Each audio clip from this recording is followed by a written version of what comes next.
Morning teenage yake nde nkhani yathu ya lero ikutitengera ku UK. Nde inu tagwirani chakumwa ticheze. Bambo uyu dzina lake ndi Kwabena Kisi. Kwabena ali ndi zaka 43 ndipo amakhala ku London mu chaka cha 2022. Kwawo kweni amachokera ku Ghana. Nde munthu wa ku Ghana okhazikika ku UK. Nde ntchito yomwe amagwira Kwabena inali ya G4S.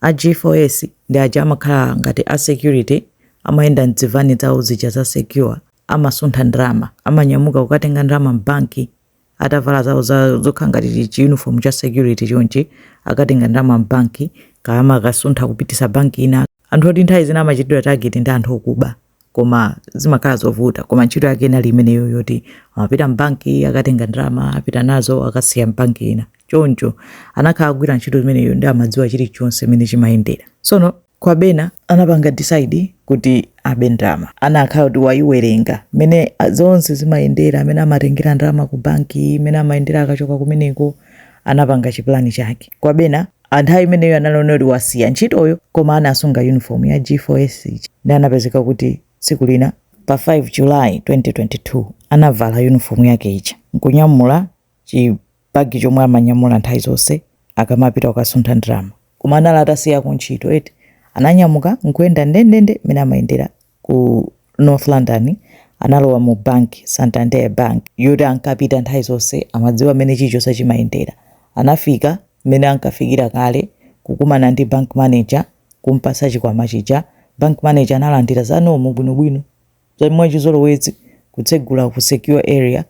Bank manager kulowa ndikuyika chikwama muja ndalama zabwinobwino, akasamuona kuti munthu wa G4S wabwera kuzatenga ndrama amene amapangira nthawi zonse. Kwabena analandira ndrama zokwana 117,200 pounds. Anatuluka mbanki muja ngati zabwinobwino, zonsezo kamera CCTV kujampula. Anakwera Uber taxi kumapita. Sono anthu amazazindikira leta kuti ndrama zijatu zabedwa, munthu ujatu sagwira ntchito kuja, kuti abwera ano anthu ena oti a G4S kuti tabwera kuzatenga ndrama.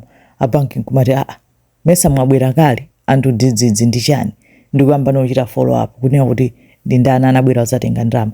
Ndi anayang'ana CCTV, anamuona Kwabesi uja wabwera, sankadziwa kuti Kwabesi watenga ndrama watuluka.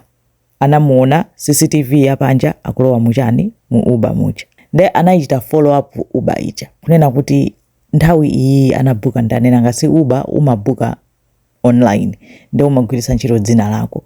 Ndi muchipulani chawo chonsecho anapezeka kuti anabuka Uber mu dzina lawo. Ndi apolisi anadziwa kuti munthu amene wazatenga ndi Kwabesi, ndipo Kwabesi ankagwira ntchito kalekale, ntchito anasiya wabwera waba. Anachita follow up kunyumba kwake chani, anapeza wapita kulibe. Nkukapeza unena kuti next day analoti wabwera ndege wabwerera kwawo ku Ghana. Waba wapita, anapita ku Ghana 2022 after kutenga ndrama 117,000 pounds wapita ku Ghana.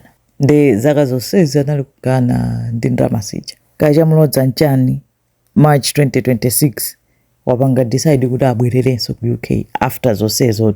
Wafika ndithu pa Gatwick airport, apolisi amugwira immediately, almost as if amadikirira ngati kuti amadziwa kuti khale munthu uja adzataninso adzabweranso. Ndetu basi to Kwabesi anawagwira, avomera kulakwa, apanga sentence to miyezi 40 in prison. Imeneyo nde yachuka ili nkamwa ya Kwabena Kisi akugana. Zikomo kwambiri.